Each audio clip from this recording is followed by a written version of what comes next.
Vamos começar com o versículo de número 2. Lembrando, a gente vai passar por todo o livro de Malaquias. E vamos aprender, através desse profeta do Senhor, o que o Senhor deseja do seu povo. E olha que Deus maravilhoso, olha como é que começa o livro de Malaquias. Eu sempre os amei, diz o Senhor. Vamos ficar somente até aí. Eu sempre os amei, diz o Senhor. Vamos orar, irmãos, pedir misericórdia ao Senhor, que o Senhor fale conosco, que o Senhor nos ensine, que o Senhor nos exorte, que o Senhor nos capacite através desses textos. Mais uma vez, o Senhor começa dizendo assim: eu sempre os amei, diz o Senhor. Peça que o Senhor fale com você através desse livro maravilhoso. Senhor, meu Deus e meu Pai, na Tua presença, nós estamos, Jesus, gratos a Ti pelo que o Senhor falou conosco até agora. Pedimos as Tuas misericórdias, Senhor. Eu peço as Tuas misericórdias para que eu possa expor esse texto, Senhor, da forma que o Senhor verdadeiramente quer, do jeito que o Senhor quer, Senhor. Capacita-me, Senhor, para poder instruir e passar para o Teu povo aquilo que o Senhor tem para cada um de nós nesta manhã. Que o Senhor nos instrua, que o Senhor nos fortaleça, que o Senhor nos prepare, ó Deus. Faça de nós, Senhor, a habitação do Teu Santo Espírito. E que a gente possa, Senhor, através desses textos, a gente possa ser verdadeiros crentes. Esse é o nosso pedido, Senhor, nesta manhã. Em nome de Jesus, a igreja diz: Amém. Pelo menos uma vez na vida, ou se você não já fez essa pergunta, pode ser que um dia você faça, mas eu creio que aqui todo mundo já se fez essa pergunta. A pergunta é: por que eu sirvo a Deus? Você já perguntou? Quem nunca fez essa pergunta? Não levanta a mão, não. Mas é bem provável que você já se fez essa pergunta. Por que que eu vou na igreja? Por que que eu sirvo a Deus? O que eu estou fazendo? O que eu estou buscando? Qual que é o meu objetivo? Eu tenho certeza que a maioria aqui já se fez essa pergunta. E eu não estou falando de vocês. Eu também já me fiz essa pergunta. Tenho certeza que o pastor também já se fez essa pergunta. Todo crente sincero, irmãos, já fez essa pergunta. Não é errado você pensar dessa forma. Você fazer uma pergunta: por que que eu estou indo na igreja todo domingo? Por que que eu vou na igreja nas quintas-feiras? Por que que eu vou na igreja na terça? Por que viver uma vida de santidade? Por que servir a esse Deus? E é importante, irmãos, que antes de nós adentrarmos a esses textos de Malaquias, nós precisamos entender o momento que a nação de Israel estava vivendo.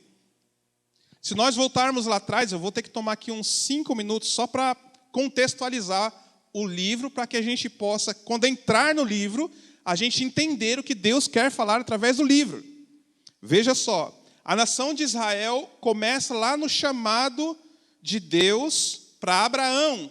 Ele fala assim: olha, de ti farei uma grande nação. Não existia nação, não existia povo judeu, não existiam os israelitas, não existia esse povo, essa nação. Não tinha, só tinha um homem, Abraão.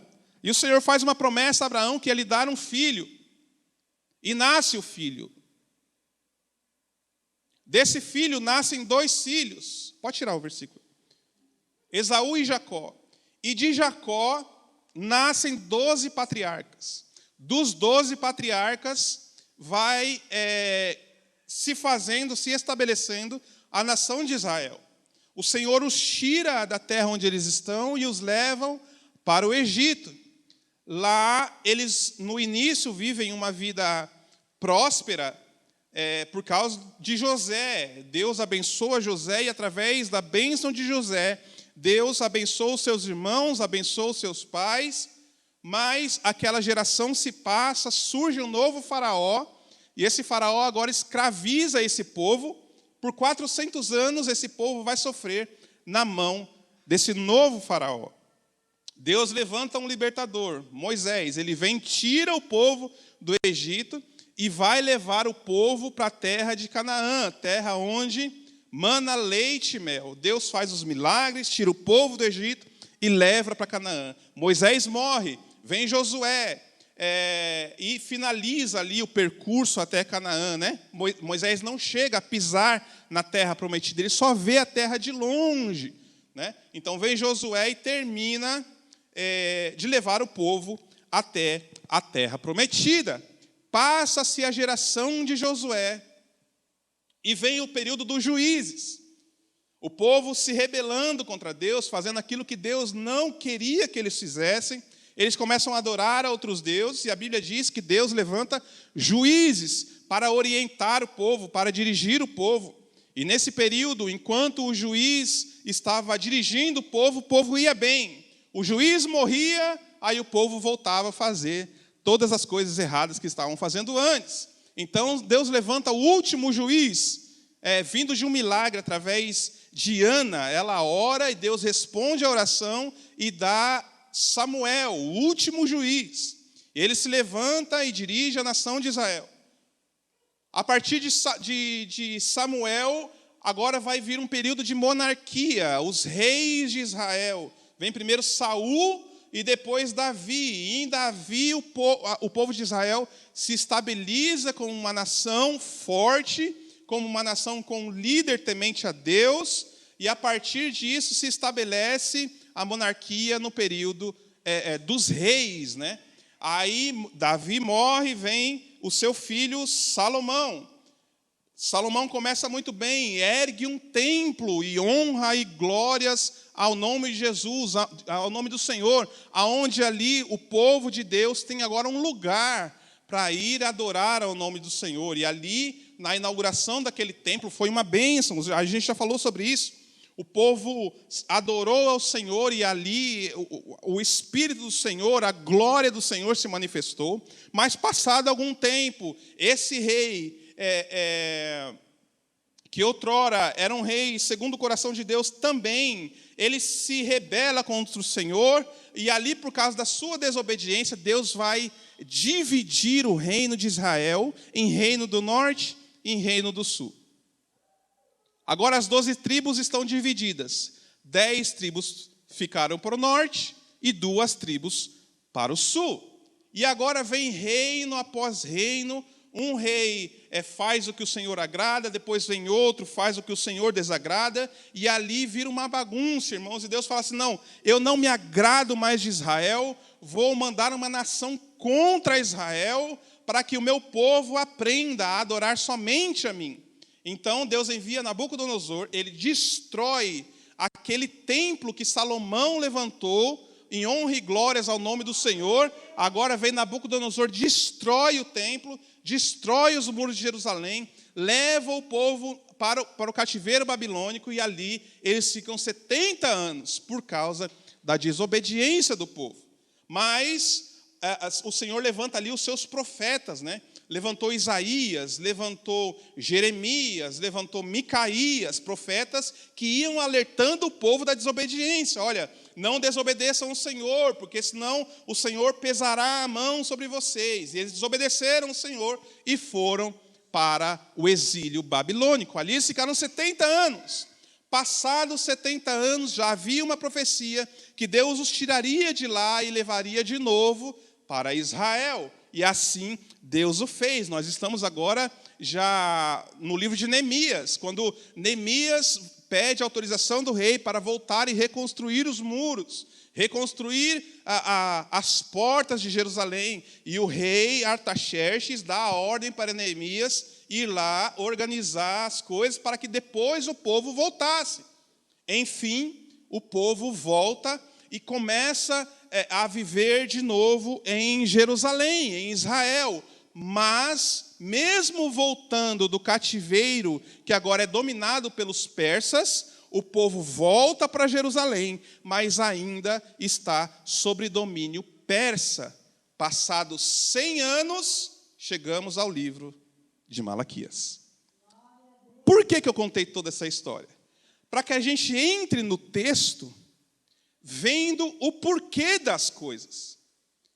Que muitas vezes a gente vai para o texto e vê algumas coisas dando errado, mas a gente a gente esquece do que passou, né? A gente vive hoje algumas situações e esquece de olhar para o passado e contextualizar aquilo que a gente está passando agora, esquecendo do que foi do passado. Como agiu no passado, do que fez no passado. É por isso que quando a gente entra no livro de Malaquias, nós precisamos entrar no livro de Malaquias entendendo todas essas páginas que passaram antes. Só assim nós vamos entender o que Deus quer falar aqui no livro de Malaquias. Para entender o presente, nós precisamos relembrar do passado, irmãos. É isso. Então, às vezes, a gente busca uma resposta para o presente, a gente quer uma resposta de Deus para o presente, mas a gente está esquecendo das coisas que se passaram. Malaquias é o último profeta que se sabe, né? O último profeta, o último livro da Bíblia Sagrada no Antigo Testamento. E olha que coisa interessante. Nessa época que Malaquias profetiza, o povo de Israel esperava que depois desse período todo, eles esperavam que, depois que eles voltaram do cativeiro babilônico, eles esperavam que Deus agora, uma vez que eles voltaram, agisse de forma mais incisiva. Eles falaram, não, o pensamento deles era assim, não, agora que nós voltamos, com certeza, Deus vai nos libertar do domínio persa. Já se passou os 70 anos, nós já voltamos, depois dos 70 anos em cativeiro, já se passou 100 anos, e agora, com certeza, Deus vai agir de forma mais incisiva. Deus vai olhar para o nosso sofrimento e vai resolver de uma vez por todas. E é exatamente assim que muitos de nós chegamos aqui nesse lugar, nessa manhã. Você pensou assim, já faz muito tempo que eu busco o Senhor, já está na hora de Deus agir de uma forma mais incisiva. Já está na hora de Deus se levantar do trono e ouvir a minha oração. Talvez já é o momento de Deus fazer aquilo que eu preciso que Ele faça. Porque eles pensam assim, ó, já se passou tanto tempo, já se passou tantas coisas, já estou na casa do Senhor. Eles já estavam em Jerusalém, em Israel, onde habitava a presença do Senhor, onde o Senhor tinha estabelecido para eles. Então eles pensaram, não, eu já estou na casa do Senhor, com certeza agora o Senhor vai olhar para a minha causa e resolver o meu problema. Glória a Deus. Já é hora de Deus olhar para a minha causa. O contexto de Malaquias é baseado na espera dos israelitas para a resposta de Deus. E conforme o tempo passou, 70 anos na Babilônia, mais 100 anos que voltou para a Babilônia, conforme o tempo vai passando e nós esperamos que Deus resolva o nosso problema, um sentimento vai se aflorando. Um sentimento vai crescendo no coração do ser humano. Isso é do ser humano. Tem que tomar cuidado, mas verdadeiramente é isso que acontece. O desânimo vai tomando conta. Aquela vontade, aquele ímpeto de adorar a Deus vai se afastando. Aquela dedicação que os israelitas tinham foi se afastando deles por causa do tempo que demorou. Eles foram perdendo aquele brilho. Lembra na inauguração do templo, em que eles prepararam tudo, fizeram tudo de acordo com o que Deus quer, tudo no lugar. E quando começou aquele culto, a glória do Senhor encheu aquele lugar. Eles queriam isso, eles queriam, Senhor, eu quero de volta essas coisas. E conforme o tempo foi passando, e isso não acontecia, eles foram desanimando, perdendo aquela dedicação, perdendo aquela vida voltada para o Senhor. Irmãos, viver em santidade, viver em retidão, não é fácil quando a gente acha que Deus não está olhando para a nossa causa. Se esforçar na igreja, se esforçar na obra do Senhor, quando a gente vê que está tudo dando errado, não é fácil. Por muitas vezes, nós somos instruídos a fazer da melhor forma possível as coisas de Deus. Mas aí chega durante a semana, você parece... O Ricardo já falou isso, você olha para um lado, você olha para o outro e você não vê a mão de Deus estendida. Era assim que eles estavam. Eles não estavam vendo, não estavam entendendo a misericórdia do Senhor. Eles não estavam entendendo que Deus estava com eles. Eles não estavam vendo a mão do Senhor estendida sobre eles. Talvez é assim que você entrou aqui hoje. Aleluia. E é importante tudo isso que eu estou falando, para que quando a gente entre verdadeiramente no texto, você fala assim, não, sim, o Senhor está comigo, o Senhor está me vendo, mesmo que eu ache que não tem ninguém do meu lado, o Espírito Santo do Senhor está comigo. Porque nesse contexto que eles estão, achando que Deus não ouve mais, que Deus não está vendo mais, que a mão do Senhor está encolhida, vem o profeta Malaquias. E antes de qualquer coisa, entra o versículo 2. Põe o versículo 2, Gabriel. Povo de Israel, povo meu, eu sempre os amei. Eu sempre estive com você. Aí o Senhor vai falar assim, mas de que maneira me amaste?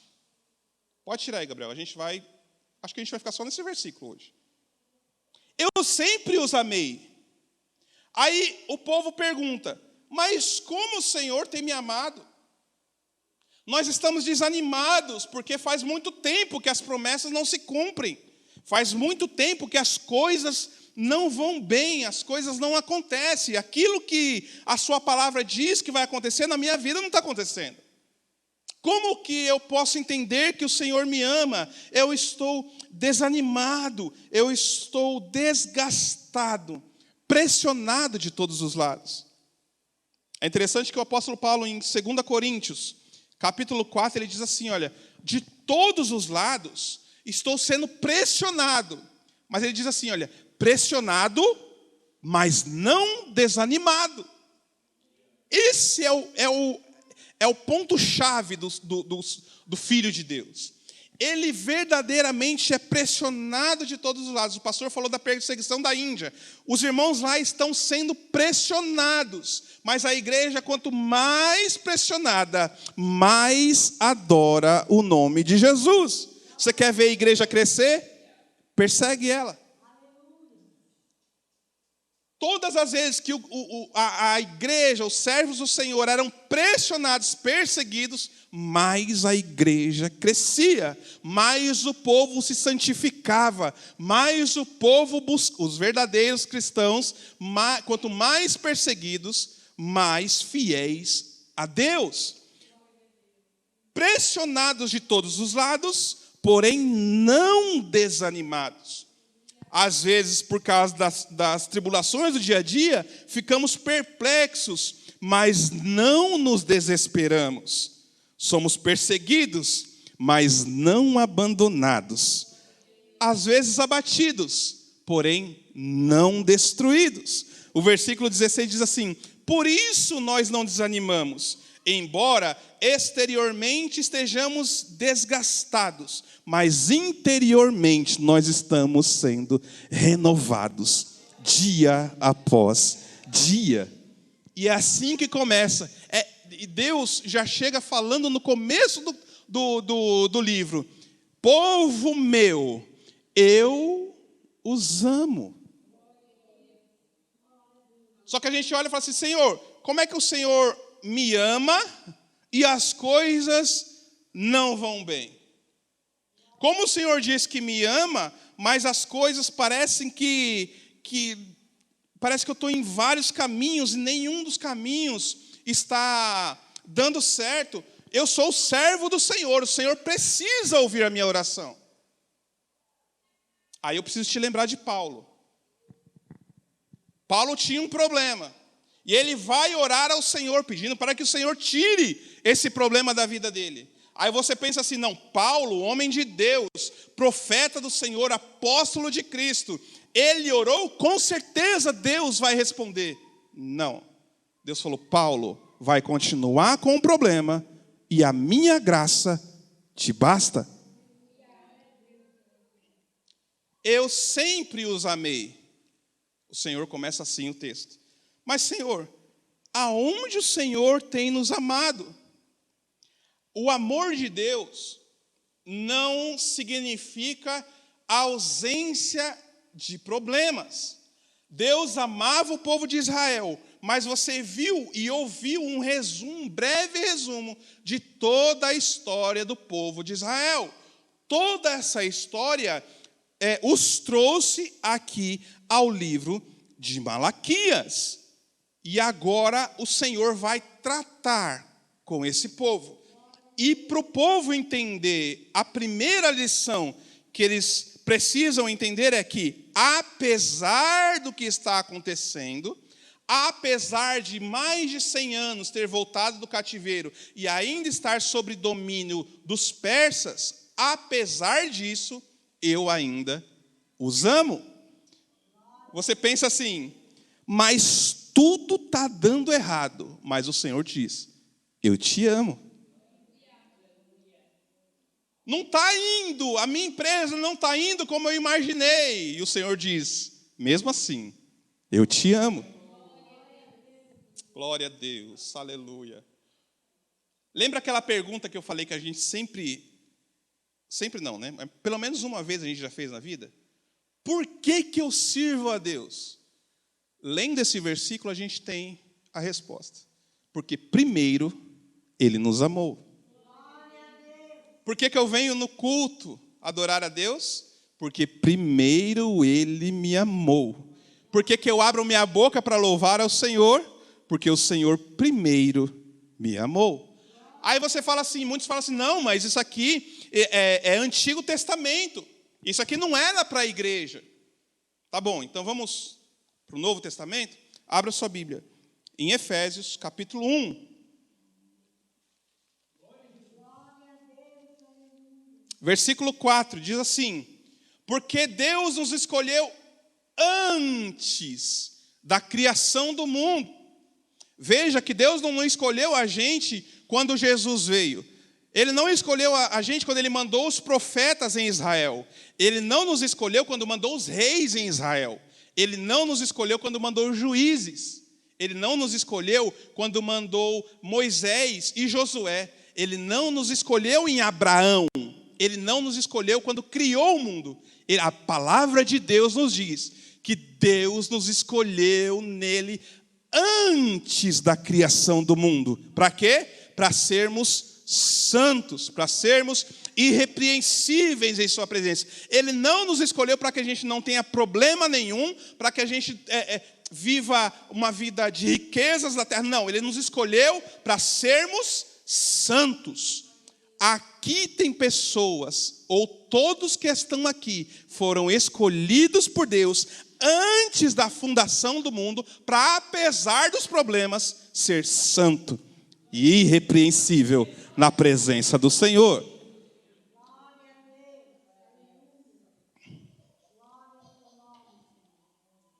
Aí você fala assim: não, mas é tão difícil manter a santidade nesse mundo em que estamos vivendo. Sim, mas é para isso que Deus te chamou, para ser santo e irrepreensível.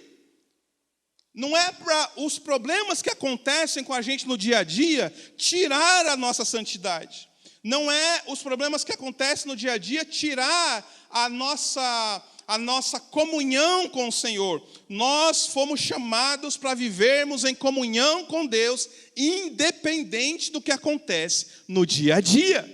Por isso que o Senhor começou esse livro dizendo: Israel, ainda que cativos, ainda que sob domínio dos persas, mesmo com tudo isso que está acontecendo em volta de vocês, eu ainda os amo.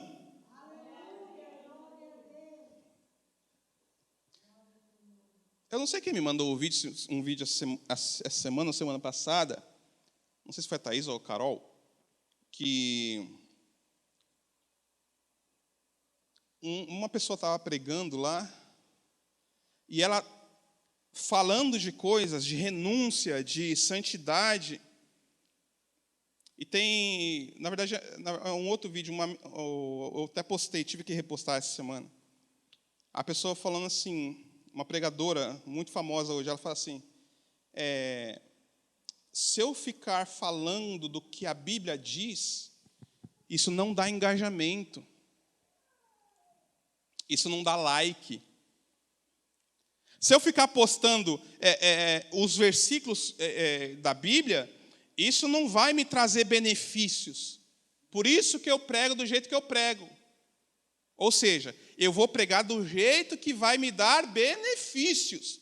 Eu vou viver de forma, de uma forma que me traga benefícios. Não, a palavra do Senhor não é para te trazer benefícios. A palavra do Senhor é esta: seja santo, porque eu te escolhi para ser santo. Não é para agradar pessoas. A pregação não é para agradar o Ricardo. É para mudar as nossas vidas. Não é para me agradar. Antes de pregar sobre esse livro que eu vou trazer para os irmãos nos próximos domingos, falou comigo, mudou muitas coisas na minha vida, porque a palavra do Senhor vem para nos constranger a mudar. É para ser santo, é para ser santa, irrepreensível na presença dos homens e na presença do Senhor Jesus.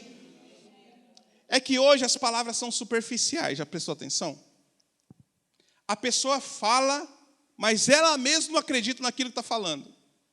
E esse é um dos meus maiores medos, é estar pregando e não vivendo, ensinando, mas não aplicando, ouvindo e deixando ir embora. Aí a gente acaba se tornando aqueles que o Senhor falou assim: olha, tem ouvidos, mas não ouvem, tem olhos, mas não veem. Não, irmãos, que os nossos olhos vejam a glória do Senhor, que os nossos ouvidos ouçam a palavra, guarde a palavra, aplique a palavra, para que a nossa santidade atraia as pessoas lá de fora, para que elas façam: não, eu quero ter essa mesma vida, eu quero ter essa mesma paz, que embora cheio de problemas, essa pessoa vive em paz, essa pessoa vive em santidade. O Senhor começa falando assim, eu sempre os amei. Aí o próprio Deus vai falar assim: mas vocês perguntam, de que maneira o Senhor nos amou? Aí na sequência do versículo, ele vai dizer, põe Gabriel, versículo 2. É assim que Deus nos ama. Malaquias 1, versículo 2. Mas vocês perguntam, de que maneira nos amaste? Aí Deus responde assim: não era Esaú irmão de Jacó? Aí você pensa assim: sim, era Esaú, irmão de Jacó. Pois é, eu rejeitei Esaú, mas escolhi Jacó. Nós somos descendência de Jacó. Então, por que eu devo adorar a Deus? É isso que Deus está falando para o povo de Israel.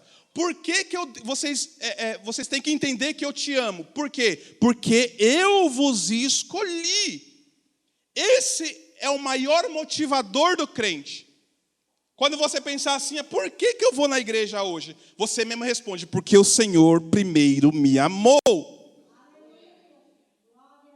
Por que eu vou fazer as coisas do jeito que Deus quer que faça? Porque primeiro Ele me amou.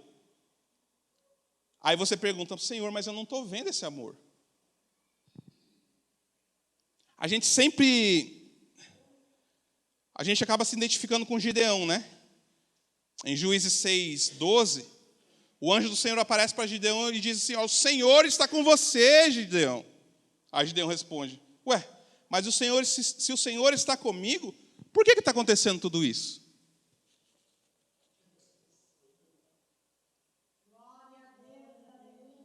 Será que é o que você está perguntando? Ué, se Deus me ama, por que está acontecendo tudo isso na minha casa? Por que está acontecendo tudo isso na minha vida, se Deus me ama?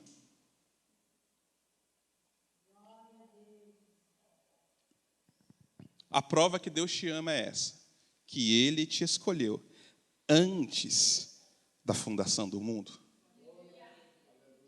Aleluia. E quando a gente está cantando e a gente se entrega no louvor, é por isso, porque primeiro Ele nos amou, primeiro Ele nos chamou, e agora nos deu a oportunidade de estarmos aqui, glorificando e exaltando ao nome de Jesus. Quando você pergunta, por que o Senhor te ama e essas coisas acontecem, por que eu contei todo esse contexto antes de falar sobre Malaquias? É para entendermos que Deus nos trata por aquilo que fazemos também. O pastor falou aqui, se nós muito semearmos, nós vamos colher muito. E a Zuleika falou, a melhor aposentadoria é investir na casa do Senhor. E não é investir dinheiro, irmãos. Dinheiro faz parte. Nós vamos chegar lá em Malaquias 3. A gente está no primeiro versículo. Lá em Malaquias 3 fala sobre isso. E não é dinheiro. É investimento de vida. O que o Senhor vai nos ensinar aqui, nesse livro, não é o dinheiro, não é o louvor, não é a palavra, é a vida voltada para as coisas do Senhor. No começo do culto, o pastor falou assim, nossa, eu penso em todo momento nas coisas de Deus. Aí você pensa assim, não, isso não pode ser verdade. É verdade, irmãos. Quanto mais você se aproxima de Deus, em tudo que você faz no seu dia a dia, você glorifica a Deus. Se você está trabalhando, você está glorificando o nome do Senhor. Se você está comendo, você está agradecendo a Deus. Se você está em família, você agradece a Deus. Se vem uma dificuldade tremenda, você fala, Senhor, mesmo assim eu entendo que o Senhor antes me amou.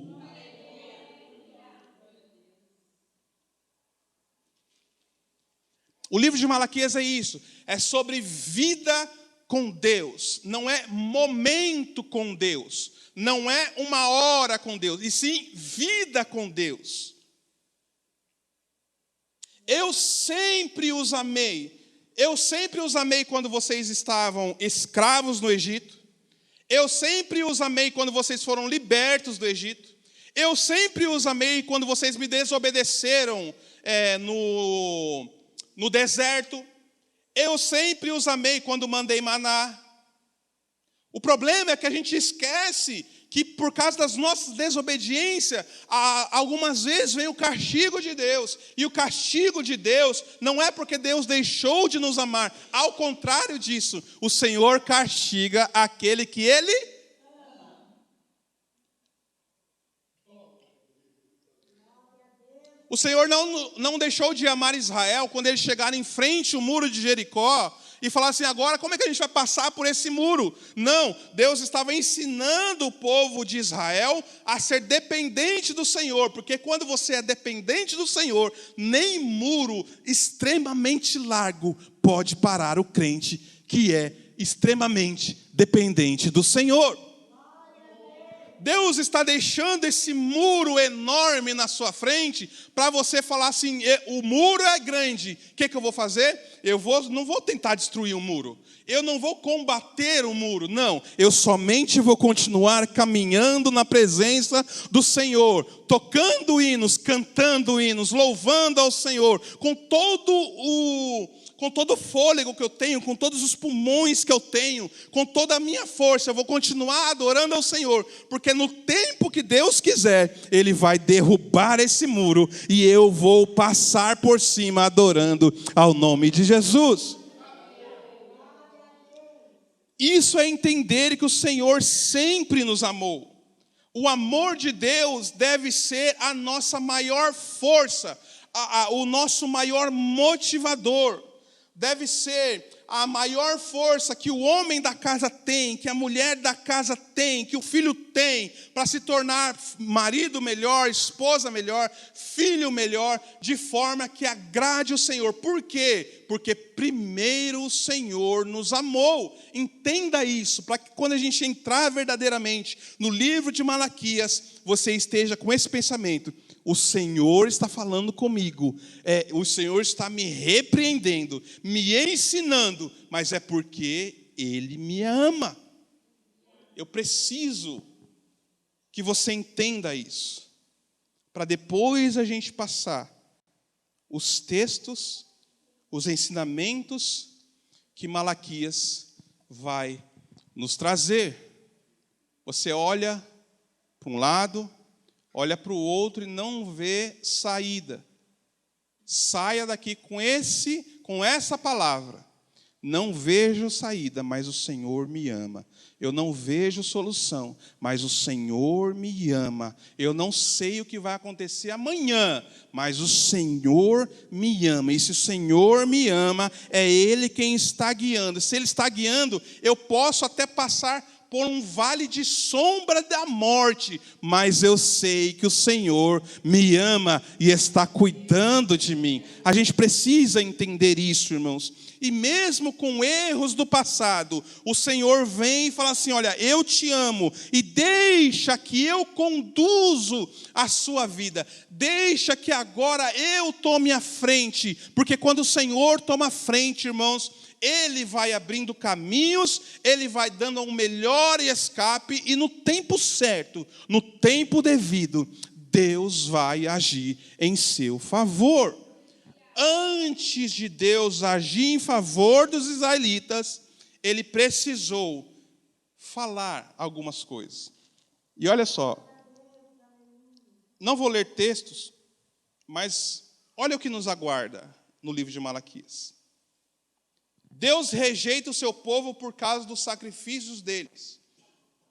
Deus repreende os sacerdotes.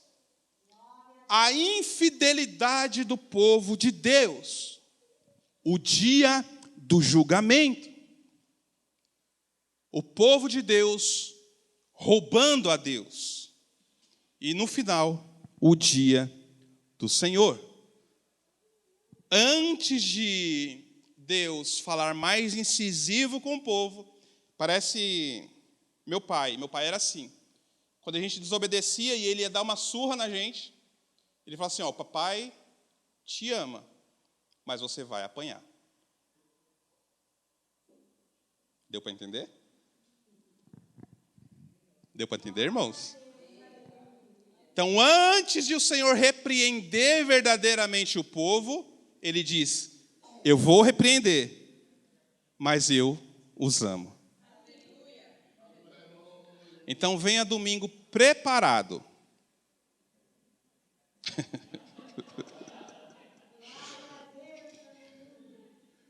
Venha domingo pronto. A gente, quando ia apanhar, o Mateus fez isso, o Gabriel também acha. Colocava, 3 calças, né? Para que a cintada não doesse tanto. Mas não tinha problema, a gente via e falava, tira as 3 calças. Então, domingo, irmãos, sabendo que Deus os ama, venha para a igreja preparado. Porque o Senhor vai continuar falando conosco. Glória a Deus, aleluia. Glória a Deus.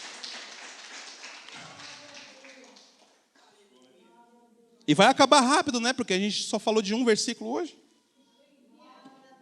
Mas o Senhor tem muito, irmãos, a nos ensinar. Sabe por quê que Deus trata com a gente dessa forma?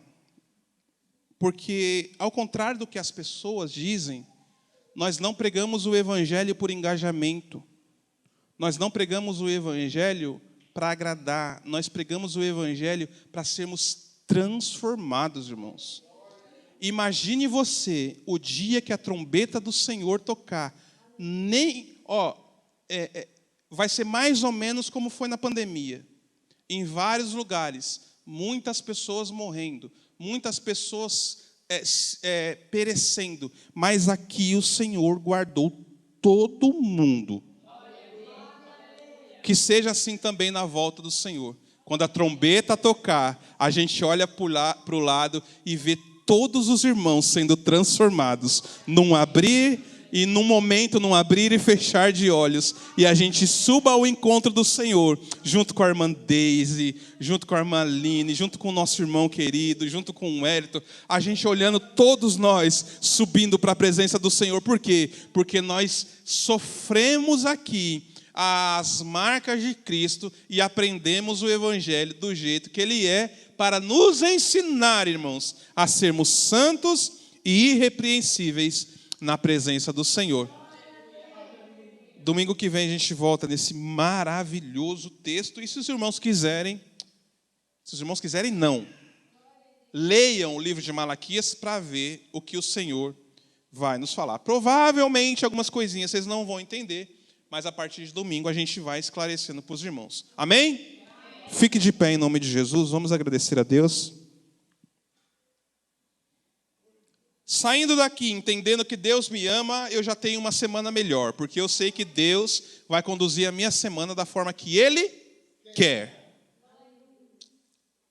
E quando Deus conduz, irmãos, mesmo que seja difícil, é para nos ensinar a sermos crentes melhores. Então fala assim, na sua oração agora: Senhor, conduza a minha semana da forma que o Senhor quiser. Conduza a minha empresa da forma que o Senhor quiser. Conduza a minha casa da forma que o Senhor quiser.